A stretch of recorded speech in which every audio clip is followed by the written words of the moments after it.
વાત કરીએ મુંબઈની તો મુંબઈના બજારોમાં ઇકો ફ્રેન્ડલી ગણપતિ બાપા કે જ્યાં ગણપતિ બાપાની મૂર્તિ બનાવવાની તૈયારીઓ, ત્યારે આ મૂર્તિઓ સંપૂર્ણપણે પાણીમાં ઓગળી જાય છે અને જ્યાં મુંબઈના દાદર માર્કેટમાં પણ ખરીદી માટે ભક્તોની ભીડ ઉમટી પડી છે, ત્યારે વિવિધ શૈલી અને રંગોથી મૂર્તિઓનું આકર્ષણ જોવા મળી રહ્યું છે કે જ્યાં ઇકો ફ્રેન્ડલી જે ગણપતિ બનાવવામાં આવે છે, બાપાની મૂર્તિઓ જે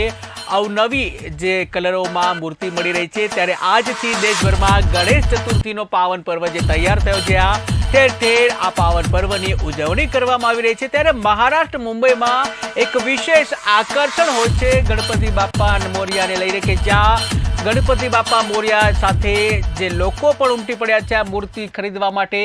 અવનવી ડિઝાઇન સાથે, અવનવી પેટર્ન સાથે, અવનવી થીમ ઉપર બાપાની મૂર્તિઓએ આકર્ષણ જમાવ્યું છે, ત્યારે મુંબઈના બજારોમાં ઇકો ફ્રેન્ડલી ગણપતિ બાપાની મૂર્તિની ડિમાન્ડ છે, ત્યારે આ મૂર્તિઓ તૈયાર થઈ ગઈ છે માર્કેટમાં અને જ્યાં આ મૂર્તિની વિશેષતા એ છે કે પાણીમાં તે ઓગળી જાય છે, એટલે કે પર્યાવરણને પણ કોઈ નુકસાન નથી પહોંચાડતું, ત્યારે મુંબઈના દાદર માર્કેટમાં પણ ખરીદી માટે ભક્તોનો જે ઘોડાપુર ઉમટી પડ્યું હતું મૂર્તિ ખરીદવા માટે,